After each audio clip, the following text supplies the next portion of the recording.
Assalamualaikum warahmatullahi wabarakatuh. Perkenalkan, nama saya Febrianti dengan NIM 202305010347. Di sini saya akan menjelaskan kembali mengenai hasil resum saya, yaitu dari kelompok 1 sampai kelompok 6. Baik, masuk pada makalah 1 yang berjudul Peranan dan Fundamental Akuntansi Manajemen dalam Lingkungan Bisnis yang Dinamis. Masuk pada pengertian akuntansi manajemen. Akuntansi manajemen adalah sebuah sistem akuntansi yang memiliki kaitan dengan penggunaan informasi akuntansi oleh tingkat manajerial suatu organisasi. Baik, masuk pada judul selanjutnya, yaitu ada peranan dan fungsi akuntansi manajemen dalam lingkungan bisnis yang dinamis. Yang pertama yaitu ada perencanaan strategis. Maksudnya adalah akuntansi manajemen sendiri berperan dalam menyediakan data dan analisis untuk perencanaan jangka panjang dan pengembangan strategi perusahaan. Jadi, informasi keuangan dan operasional dari akuntansi manajemen membantu dalam menetapkan tujuan strategis yang realistis. Poin kedua yaitu ada pengendalian dan pemantauan kinerja. Maksudnya, fungsi akuntansi manajemen adalah mengukur kinerja keuangan dan non-keuangan untuk memastikan bahwa bisnis berjalan sesuai dengan rencana. Poin ketiga yaitu ada pengambilan keputusan, yang maksudnya sendiri adalah akuntansi manajemen menyediakan data yang mendukung pengambilan keputusan yang cepat dan tepat. Masuk pada poin keempat yaitu manajemen risiko. Dalam bisnis yang dinamis, risiko seringkali berubah dengan cepat. Akuntansi manajemen sendiri membantu dalam identifikasi, evaluasi, dan mitigasi risiko keuangan dan operasional. Poin kelima yaitu ada efisiensi operasional dan pengendalian biaya. Akuntansi manajemen membantu manajemen dalam mengidentifikasi area yang memerlukan peningkatan efisiensi. Informasi yang diberikan oleh akuntansi manajemen tentang biaya produksi, overhead, dan profitabilitas memungkinkan perusahaan melakukan optimasi dalam operasional sehari-hari.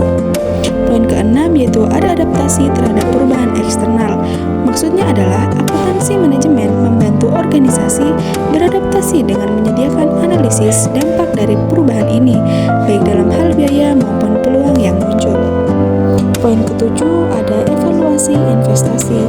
Akuntansi manajemen juga berperan dalam menilai kelayakan investasi baru, baik itu proyek baru, akuisisi, atau diversifikasi produk.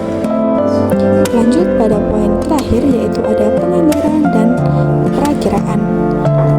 Fungsi akuntansi manajemen dalam penganggaran membantu manajemen mengembangkan anggaran yang realistis dan fleksibel sesuai dengan perubahan yang terjadi di pasar. Penganggaran yang dinamis ini memungkinkan perusahaan merespons perubahan lingkungan bisnis tanpa harus mengorbankan efisiensi operasional. Poin selanjutnya yaitu ada penerapan akuntansi manajemen dalam lingkungan bisnis yang dinamis. Bagian pertama yaitu ada penerapan sistem informasi akuntansi, yaitu mengimplementasikan sistem informasi akuntansi yang terintegrasi untuk mengumpulkan dan menganalisis data secara real time. Yang kedua yaitu ada analisis biaya dan profitabilitas, yaitu menggunakan teknik analisis biaya seperti Activity Based Costing atau ABC untuk memahami biaya terkait setiap produk atau layanan. Yang ketiga yaitu ada perencanaan anggaran yang fleksibel, yaitu menyusun anggaran yang dapat menyesuaikan dengan perubahan kondisi pasar. Yang keempat ada penggunaan indikator kinerja utama atau KPI, yaitu mengembangkan dan memantau KPI yang relevan untuk mengukur kinerja organisasi. Bagian kelima yaitu ada analisis variance, yaitu melakukan analisis variance untuk membandingkan hasil aktual dengan anggaran. Yang keenam ada pelaporan dan transparan dan relevan, yaitu menyusun laporan manajemen yang jelas dan informatif, memberikan gambaran menyeluruh tentang kinerja keuangan dan operasional. Yang ketujuh ada penerapan teknologi, yaitu memanfaatkan teknologi seperti perangkat lunak, akuntansi, dan analisis data untuk meningkatkan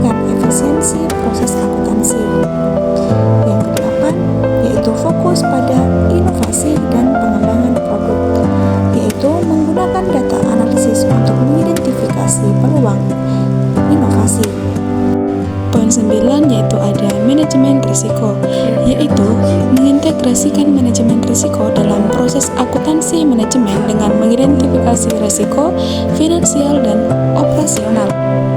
Yang 10 ada pelatihan dan peningkatan kompetensi, yaitu melatih staf akuntansi dan manajemen tentang praktik akuntansi terbaru dan teknologi.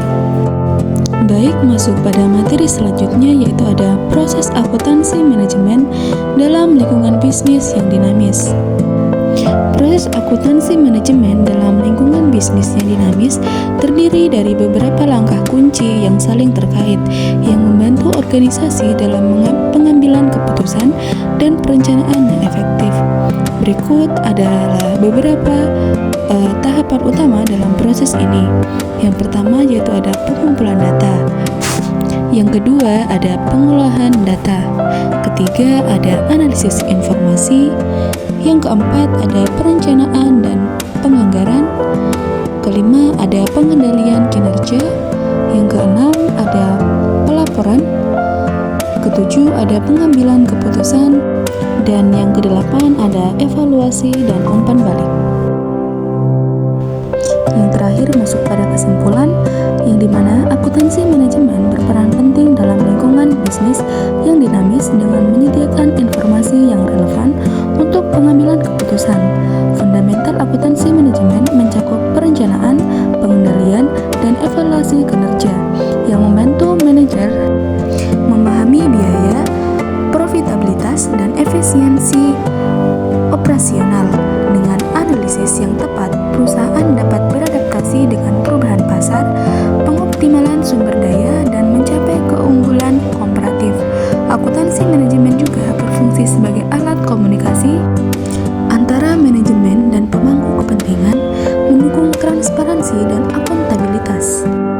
Baik, selanjutnya masuk pada makalah kedua, yaitu dengan judul konsep biaya dan manajemen biaya atau cost management. Bagian 1 masuk pada pengertian biaya. Pengertian biaya atau cost dalam konteks akuntansi sebagai penyedia informasi adalah hasil pengukuran dalam unit moneter atau objek dan cost pencipta karena adanya kejadian ekonomik dalam suatu unit organisasi. Menurut American Accounting Association, biaya ialah suatu pengorbanan dari sumber yang bersifat ekonomis yang diukur dalam satuan uang yang telah terjadi atau yang akan terjadi untuk mencapai tujuan tertentu. Dalam ilmu bisnis dan akuntansi, pengertian biaya adalah nilai moneter atau jumlah uang yang dikeluarkan oleh perusahaan untuk menghasilkan suatu produk atau jasa. Bagian kedua yaitu ada pengertian manajemen biaya. Manajemen biaya merupakan suatu sistem yang dirancang untuk menyediakan informasi baik bersifat keuangan mengenai pendapatan dan biaya, serta informasi non-keuangan yang relevan mengenai kualitas dan produktivitas bagi manajemen untuk identifikasi peluang-peluang, penyempurnaan, perencanaan strategik, dan pembuatan keputusan operasional mengenai pengadaan dan penggunaan sumber-sumber yang diperlukan oleh organisasi. Baik, selanjutnya masuk pada materi pengertian manajemen biaya menurut para ahli. Yang pertama yaitu menurut Deden Mulyana. Menurutnya, manajemen biaya merupakan salah satu sistem yang didesain untuk dapat menyediakan suatu informasi baik bersifat keuangan atau pendapatan dan biaya maupun non-keuangan atau kualitas dan produktivitas bagi manajemen untuk dapat identifikasi peluang-peluang penyempurnaan, perencanaan strategi, dan pembuatan keputusan operasional mengenai pengadaan dan penggunaan sumber-sumber yang diperlukan oleh organisasi. Yang kedua yaitu menurut Yudi Herliansyah, pengertian manajemen biaya itu sendiri dapat dijelaskan sebagai berikut. Yang pertama yaitu sebagai filosofi dalam upaya perbaikan terus-menerus dalam suatu peningkatan pelayanan dengan biaya rendah. Yang kedua yaitu sikap proaktif atau kebiasaan yang mendasarkan bahwa setiap biaya produksi atau keluaran merupakan hasil keputusan suatu manajemen. Dan yang ketiga yaitu teknik atau suatu rangkaian teknik dalam menentukan atau mencapai tujuan organisasi. materi selanjutnya yaitu masuk pada konsep dasar manajemen biaya. Konsep-konsep dasar manajemen biaya adalah sebagai berikut. Yang pertama yaitu konsep nilai. Konsep nilai tambah adalah suatu konsep yang menjelaskan bahwa perusahaan harus berusaha melaksanakan aktivitas-aktivitas yang bernilai tambah dengan efisiensi, bernilai sempurna, dan mengeliminasi aktivitas-aktivitas yang tidak bernilai tambah. Yang kedua ada konsep akuntansi aktivitas. Konsep akuntansi aktivitas adalah proses pengumpulan dan pelacakan kinerja keuangan dan operasional mengenai aktivitas-aktivitas perusahaan yang signifikan serta penyedia umpan balik antara hasil-hasil sesungguhnya dengan yang direncanakan serta penentuan tindakan koreksi jika diperlukan. Yang ketiga ada konsep target biaya. Konsep target biaya adalah biaya berbasis pasar yang dihitung dengan menggunakan harga pasar yang diperlukan untuk mencapai pangsa pasar yang ditentukan terlebih dahulu. Masuk pada materi selanjutnya yaitu meraih manfaat manajemen biaya. Yang pertama ada perencanaan dan pengendalian. Maksudnya adalah manajemen biaya dapat digunakan untuk mengumpulkan dan melacak kinerja keuangan dan operasional mengenai aktivitas-aktivitas yang berarti bagi perusahaan dan penyediaan umpan balik antara hasil-hasil sesungguhnya dengan yang direncanakan serta penentuan tindakan perbaikan jika diperlukan. Yang kedua yaitu membantu manajemen dalam meningkatkan ketertelusuran biaya. Maksudnya yaitu manajemen biaya dapat menghasilkan informasi yang lebih baik mengenai ketertelusuran biaya. Bagian ketiga yaitu ada membantu manajemen dalam mengoptimalkan kinerja daur hidup. Maksudnya manajemen biaya dapat membantu manajemen memperoleh informasi mengenai faktor-faktor yang mempengaruhi kinerja daur hidup produk secara total. Yang keempat ada membantu manajemen dalam pembuatan keputusan, yaitu dalam lingkungan teknologi yang terotomatisasi sebagian besar biaya merupakan biaya tetap terhadap produk sehingga manajemen memerlukan alat yang sangat dinamis untuk membuat keputusan agar organisasi dapat bertahan hidup dan mencapai tujuannya. Yang kelima yaitu membantu manajemen dalam proses manajemen investasi. Masuk pada judul berikutnya yaitu ada penggolongan biaya. Penggolongan biaya sangat penting dalam pengembangan data biaya yang dapat memberikan dukungan kepada manajemen dalam mencapai tujuan perusahaan. Biaya dapat dikategorikan sebagai berikut. Yang pertama, berdasarkan objek. Objek biaya dapat mencakup produk, departemen, atau kegiatan. Pemisahan biaya berdasarkan objek ini sangat bermanfaat bagi manajemen dalam pengendalian biaya serta menganalisis inefisiensi dengan lebih cepat sehingga memungkinkan identifikasi sumber masalah yang lebih akurat. Bagian A yaitu ada biaya langsung atau direct cost. Biaya langsung merupakan biaya yang dapat diidentifikasi ke suatu objek biaya tertentu sebab biaya tersebut hanya dikeluarkan untuk manfaat objek biaya itu sendiri. Bagian B-nya yaitu ada biaya tidak langsung atau indirect cost. Biaya tidak langsung merupakan biaya yang dikeluarkan untuk lebih dari satu objek biaya yang tidak dapat ditelusuri ke salah satu objek biaya tertentu. Masuk pada bagian kedua yaitu berdasarkan periode. A. Produk cost merupakan biaya-biaya yang dikeluarkan untuk memperoleh atau memproduksi produk. Biaya ini ditandingkan dengan pendapatan pada periode penjualan produk. Lanjut B, ada period cost merupakan biaya yang diidentifikasi dengan interval tertentu karena biaya ini tidak diperlukan untuk memperoleh produk. Biaya ini diakui sebagai biaya yang periode terjadinya dan tidak boleh dimasukkan sebagai elemen biaya produk. Masuk pada bagian ketiga yaitu ada berdasarkan fungsi pokok perusahaan. A. Biaya produksi yaitu biaya yang dikeluarkan untuk mengolah bahan baku menjadi produk jadi. Biaya produksi terdiri dari biaya bahan baku, biaya tenaga kerja langsung, dan biaya overhead pabrik. Masuk bagian B yaitu ada biaya pemasaran. Biaya pemasaran yaitu biaya yang dikeluarkan untuk menjual produk atau jasa dan biaya ini terjadi dalam rangka pendapatan dan memenuhi pesanan. C. Ada biaya administrasi dan umum. adalah biaya-biaya yang dikeluarkan untuk mengarahkan pengendalian dan untuk mengoperasikan perusahaan.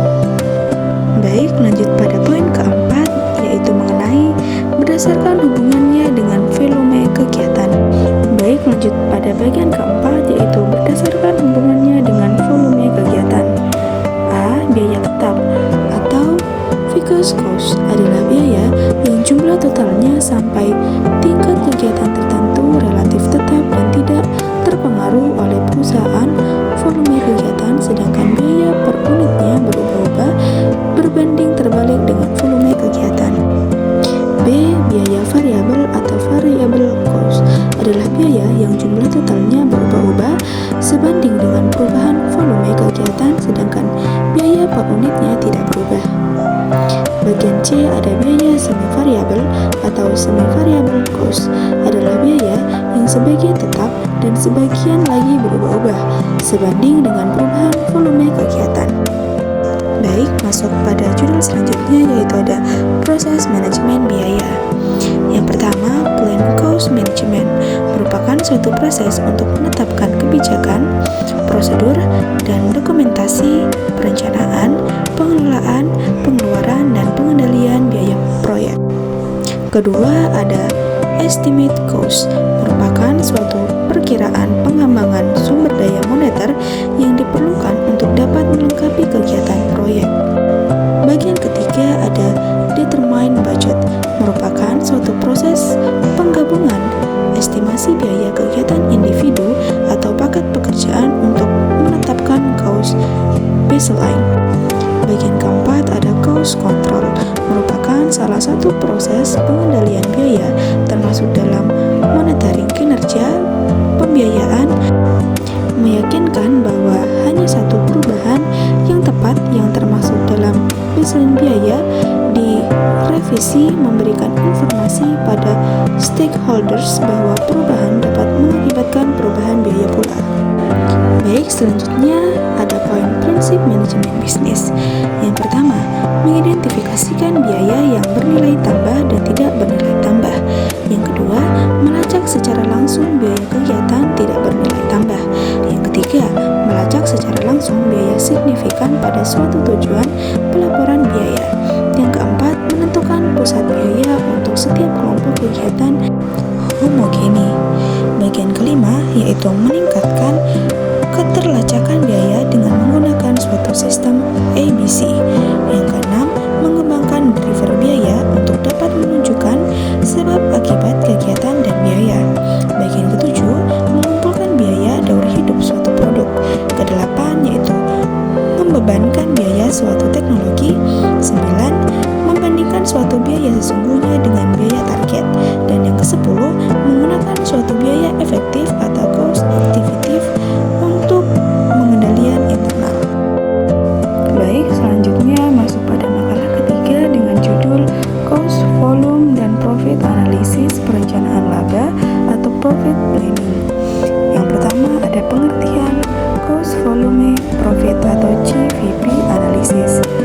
Analisis Cost, Volume, Profit atau CVP adalah alat yang sangat berguna dalam pengambilan keputusan bisnis. Dengan memahami hubungan antara biaya, volume, dan laba, bisnis dapat merencanakan strategi yang lebih efektif untuk mencapai tujuan keuangan mereka, baik untuk menentukan titik impas, merencanakan laba, atau mengevaluasi risiko. CVP adalah komponen penting dalam manajemen keuangan yang tidak boleh diabaikan. Selanjutnya masuk pada bagian kedua, yaitu ada komponen utama dalam analisis CVP. Bagian pertama yaitu biaya tetap atau fixed cost. Biaya tetap adalah pengeluaran yang tidak berubah seiring dengan volume produksi atau penjualan. Bagian kedua ada biaya variabel atau variable cost. Biaya variabel berubah secara langsung dengan volume produksi atau penjualan. Bagian ketiga ada harga jual per unit. Harga jual per unit adalah jumlah uang yang diterima dari penjual setiap unit produk. Bagian keempatnya ada volume penjualan. Volume penjualan mengacu pada jumlah unit produk yang dijual dalam periode waktu tertentu. Bagian kelima ada ada margin kontribusi atau contribution margin. Margin kontribusi adalah selisih antara harga jual per unit dan biaya variabel per unit. Dan yang terakhir ada break even point. Break even point adalah titik di mana total pendapatan sama total biaya baik tetap maupun variabel sehingga perusahaan tidak mengalami keuntungan atau kerugian. Selanjutnya masuk pada poin ketiga, yaitu ada rumus GVP analysis. Rumus utama yang digunakan dalam GVP analysis adalah sebagai berikut. Yang pertama, margin kontribusi per unit, harga jual per unit, biaya variabel per unit. Kedua, ada contribution margin, ratio margin kontribusi per unit atau harga jual per unit. Ketiga, ada break even point atau dalam unit, total biaya tetap atau margin kontribusi per unit. Bagian keempat ada break even point dalam rupiah, total biaya tetap atau contribution margin ratio. Baik, selanjutnya masuk pada contoh GVP analysis. Mari kita lihat contoh sederhana untuk lebih memahami bagaimana GVP analysis bekerja. Misalkan perusahaan PT Sejahtera memproduksi produk dengan data berikut. Harga jual per unit 50.000, biaya variabel per unit 30.000. Total biaya tetap 200 juta. Untuk menghitung margin kontribusi per unit, 50.000 kurang 30.000 sama dengan 20.000. Selanjutnya, jika kita dapat menghitung break even point dalam unit, yaitu jumlah unit yang perlu dijual agar perusahaan tidak mengalami kerugian, 200 juta per 20.000 sama dengan 10 unit.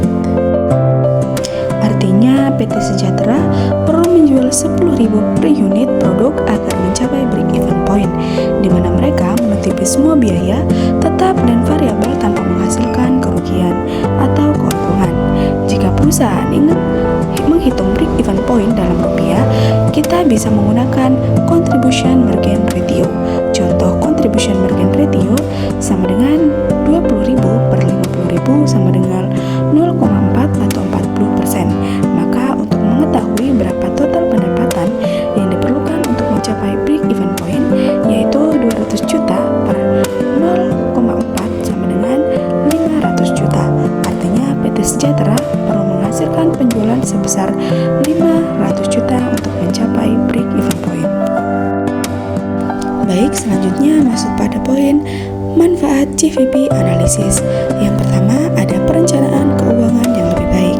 GVP analysis memberikan informasi yang berguna untuk perencanaan keuangan jangka pendek maupun jangka panjang. Yang kedua yaitu penetapan harga. Dengan mengetahui margin kontribusi dan break even point, perusahaan dapat membuat keputusan yang lebih baik dalam menetapkan harga produk. Ketiga yaitu strategi penjualan. GVP analysis memungkinkan manajemen untuk mengidentifikasi berapa banyak unit yang perlu dijual untuk mencapai target laba tertentu. Yang keempat ada pengelolaan biaya. Dengan memahami hubungan antara biaya tetap, biaya variabel, dan volume penjualan, manajemen dapat mencari cara untuk mengurangi biaya atau meningkatkan efisiensi produk. Dan yang kelima yaitu ada evaluasi dampak keputusan. GVP analysis memungkinkan perusahaan untuk mengevaluasi dampak dari berbagai keputusan bisnis seperti perubahan harga jual, pengenalan produk baru, atau peningkatan biaya produksi. Baik, selanjutnya masuk pada keterbatasan GVP analysis. Meskipun GVP analysis sangat berguna, ada beberapa keterbatasan yang perlu diperhatikan. Yang pertama yaitu asumsi biaya tetap dan volume variabel konstan. Yang kedua, tidak mempertimbangkan diskon volume. Dan yang ketiga yaitu asumsi linearitas. Poin selanjutnya yaitu ada perencanaan laba atau profit planning. Bagian pertama yaitu ada pengertian perencanaan laba. Perencanaan laba adalah proses pembuatan rencana kerja untuk jangka waktu 1 tahun yang dinyatakan dalam satuan moneter dan satuan kuantitatif yang lain. Menurut Mulyadi 2010 448. Selanjutnya yaitu ada menurut Henry Sumamura 2013 193. Perencanaan laba merupakan rencana kerja yang telah diperhitungkan dengan cermat di mana implikasi keuangannya dinyatakan dalam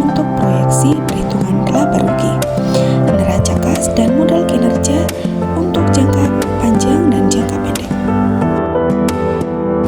Baik, selanjutnya masuk pada strategi perencanaan laba membangun keuntungan yang berkelanjutan.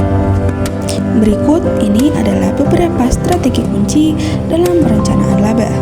Yang pertama yaitu menentukan target laba yang realistis. Yang kedua yaitu analisis biaya volume laba atau GVP. Yang ketiga yaitu mengoptimalkan penjualan dan harga. Selanjutnya yaitu pengendalian biaya.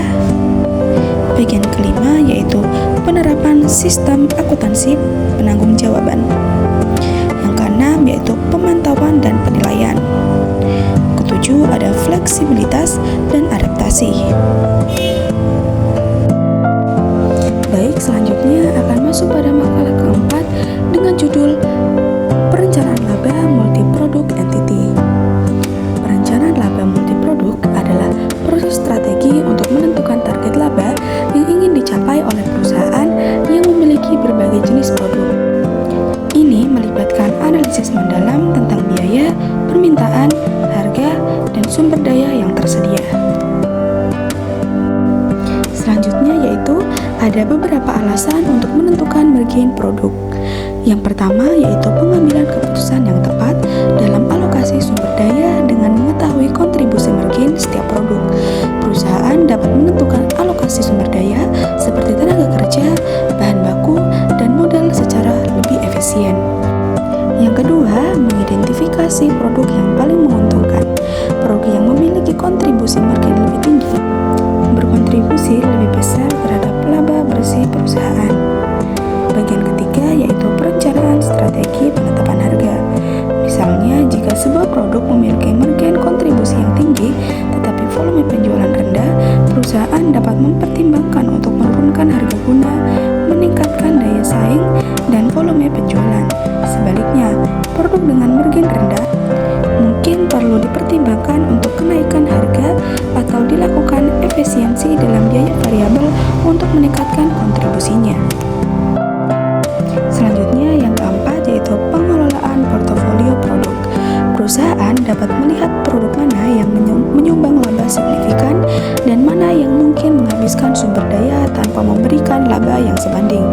Hal ini dapat membuat keputusan strategis terkait penambahan, pengurangan, atau diverifikasi produk. Baik, masuk pada pembahasan berikutnya yaitu tentang tantangan yang dihadapi dalam menentukan kontribusi margin di perusahaan multiproduk. Yang pertama yaitu ada perbedaan biaya volume antar produk. Perusahaan harus tetap menghitung biaya variabel yang terkait langsung dengan setiap produk, mendapatkan angka kontribusi margin yang akurat. Lanjut, yang kedua ada fluktuasi biaya dan harga. Harga bahan baku atau biaya tenaga kerja dapat berubah dari waktu ke waktu dan dapat mempengaruhi biaya variabel. Lanjut, yang ketiga yaitu volume penjualan yang bervariasi. Volume penjualan yang bervariasi juga mempengaruhi kontribusi margin secara keseluruhan. Oleh karena itu, perusahaan harus menyeimbangkan antara kontribusi margin per unit dan volume penjualan produk dalam perencanaan laba. Dan yang keempat yaitu kompleksitas portofolio produk. Baik, lanjut pada poin berikutnya yaitu definisi sales mix produk. Sales mix atau dikenal juga sebagai rasio mix produk adalah proposisi penjualan dari masing-masing produk terhadap total penjualan perusahaan. Dalam entitas multiproduk, perusahaan menjual berbagai macam produk yang memiliki margin kontribusi yang berbeda. Sales mix menjadi faktor yang sangat penting dalam menentukan laba perusahaan karena setiap produk memiliki peran berbeda dalam menghasilkan keuntungan. Baik, poin selanjutnya yaitu masuk pada dampak perubahan sales mix terhadap perusahaan. Yang pertama yaitu perubahan dalam permintaan pasar. Yang kedua yaitu penetapan harga yang berbeda-beda. Ketiga, pengelolaan biaya produksi. Yang keempat, pengaruh volume penjualan. Dan yang kelima, strategi promosi dan pemasaran. Selanjutnya yaitu ada menghitung dan menganalisis break-even point atau BEP.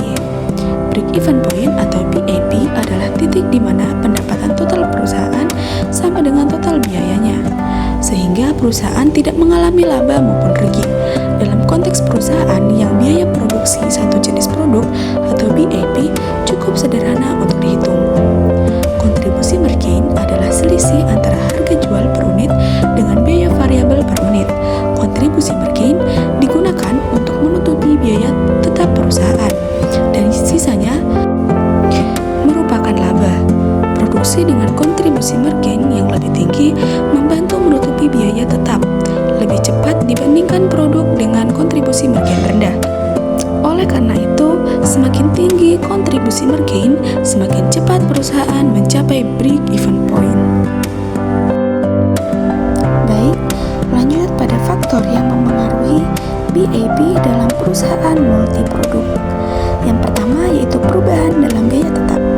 Yang kedua, perubahan dalam biaya variabel. Yang ketiga, perubahan sales mix. Dan yang keempat, perubahan harga jual. Selanjutnya masuk pada makalah kelima dengan judul Analisis Perilaku Biaya atau Cost Behavior Analysis. Poin pertama ada pengertian perilaku biaya. Perilaku biaya adalah bagaimana biaya akan beraksi atau berubah dengan adanya perubahan tingkat aktivitas bisnis. Bila aktivitas bisnis meningkat atau surut, biaya tentu mungkin akan ikut naik ataupun turun, atau mungkin juga tetap. Masuk pada poin selanjutnya ada tipe-tipe pola perilaku biaya. Yang pertama yaitu ada biaya variabel. Biaya variabel atau variable cost merupakan biaya yang jumlahnya berubah secara proporsional terhadap perubahan tingkat aktivitas. Biaya variabel selanjutnya dikelompokkan menjadi variabel sejati atau true variable, atau variabel proporsional atau proportional daily variable, dan variabel bertahap atau step variable. Yang kedua yaitu ada biaya tetap. Biaya tetap adalah suatu biaya yang konstan dalam total tanpa mempertimbangkan perubahan-perubahan tingkat aktivitas. Bila suatu biaya tetap dinyatakan menurut biaya per unit, maka biaya tersebut akan berubah secara terbalik dengan tingkat aktivitas. Untuk tujuan perencanaan, biaya tetap dipilih menjadi biaya yang telah ditentukan atau committed, dan biaya yang dikeluarkan berdasarkan kebijakan manajemen atau discretionary. Masuk pada poin ketiga yaitu ada biaya semi variabel. Biaya semi variabel atau mixed cost adalah biaya yang terdiri atas elemen biaya variabel maupun biaya tetap. Biaya semi variabel juga dikenal sebagai biaya campuran. Karakteristik perilaku biaya variabel tidak konstan seperti biaya tetap dan biaya variabel. Selanjutnya masuk pada analisis biaya semi variabel. Poin pertama yaitu ada metode titik tertinggi dan titik terendah. Metode tinggi rendah adalah suatu metode untuk menentukan persamaan suatu garis lurus dengan terlebih dahulu memilih dua titik, yaitu titik tinggi dan rendah, yang akan digunakan untuk menghitung parameter pemintas dan kemiringan. Titik tinggi didefinisikan sebagai titik dengan tingkat output atau aktivitas tertinggi. Titik terendah didefinisikan sebagai titik dengan tingkat output atau aktivitas terendah. Baik, selanjutnya masuk pada poin kedua yaitu ada metode Shadowgraph graph. Metode Shadowgraph graph dapat digunakan untuk menganalisis perilaku biaya. Dalam metode ini, biaya yang dianalisis disebut variable independent dan diplot sepanjang garis vertikal atau yang disebut dengan sumbu Y. Aktivitas terkait tersebut sebagai variabel independen, misalnya tenaga kerja langsung, jam tenaga kerja langsung, jam mesin, unit output atau percentage kapasitas, dan diplot di sepanjang garis horizontal yang disebut sumbu X. Lanjut pada bagian ketiga yaitu ada metode analisis regresi. Metode analisis regresi atau biasa juga disebut dengan metode kuadrat terkecil menentukan secara matematis garis yang paling sesuai atau garis regresi linear melalui sekelompok titik. Garis regresi meminimalkan jumlah kuadrat di AVC setiap titik aktual yang diplot dari titik di atas atau di bawahnya dalam garis regresi. Dalam analisis regresi, berganda persamaan kuadrat YI ABI X plus EI diperluas untuk memasukkan lebih dari satu variabel independen. Berikutnya masuk pada bagian makalah ke-6 dengan judul Analisis Pengambilan Keputusan Jangka Pendek Marketing Aspek. Pengertian pengambilan keputusan jangka pendek marketing aspek. Pengambilan keputusan jangka pendek atau tactical decision marketing merupakan proses memilih di antara pilihan yang ada yang harus segera dilakukan dan bersifat jangka pendek. Meskipun berorientasi jangka pendek, jenis keputusan ini tetap mengacu pada pencapaian tujuan strategis perusahaan hingga keunggulan kompetitif dapat dicapai perusahaan dalam jangka panjang. Baik, masuk pada poin selanjutnya, yaitu ada pengertian pengambilan keputusan jangka pendek marketing aspek. Langkah-langkah yang pada umumnya digunakan dalam pengambilan keputusan jangka pendek ada 6, yakni yang pertama, identifikasi permasalahan yang sedang terjadi di perusahaan. Kedua, yaitu ada alternatif atau pilihan penyelesaian masalah. Bagian ketiga ada identifikasi biaya dan manfaat dari setiap alternatif. Bagian keempat yaitu identifikasi dan jumlah biaya relevan dari setiap alternatif. Berikutnya yaitu menurut Hansen and Mowen, pengambilan keputusan jangka pendek yang sering dihadapi manajemen adalah sebagai berikut. Yang pertama yaitu keputusan membeli atau membuat atau make or buy decision. Yang kedua yaitu keputusan menerima atau menolak pesanan khusus atau special order decision. Yang ketiga yaitu keputusan menghentikan atau melanjutkan lini produk atau keep or drop decision. Yang keempat yaitu keputusan menjual atau memproses atau decision to sell or price. Baik, masuk pada poin selanjutnya yaitu mengenai faktor-faktor internal dan eksternal mempengaruhi pengambilan keputusan jangka pendek marketing aspek. Berikut adalah jenis-jenis faktor internal dan faktor eksternal. Yang pertama, faktor internal seperti kepribadian, gaya manajemen, berpikir kreatif dalam pengambilan keputusan. Yang kedua yaitu ada faktor eksternal, yaitu adanya pengaruh tekanan dari luar, adanya pengaruh kebiasaan lama atau sifat-sifat pribadi, dan yang terakhir pengaruh dari kelompok lain. Baik, masuk pada materi selanjutnya yaitu mengenai contoh pengambilan keputusan jangka pendek marketing aspek. Contoh pengambilan keputusan yang pertama yaitu ada promosi diskon. Anda dapat menjalankan promosi diskon jangka pendek untuk meningkatkan penjualan dan mengait pelanggan baru. Yang kedua yaitu ada kampanye digital marketing. Anda dapat menjalankan kampanye digital marketing seperti iklan Google, Facebook, atau influencer marketing. Dan yang ketiga yaitu acara peluncuran produk. Anda dapat mengadakan acara peluncuran produk untuk memperkenalkan produk baru kepada pasar.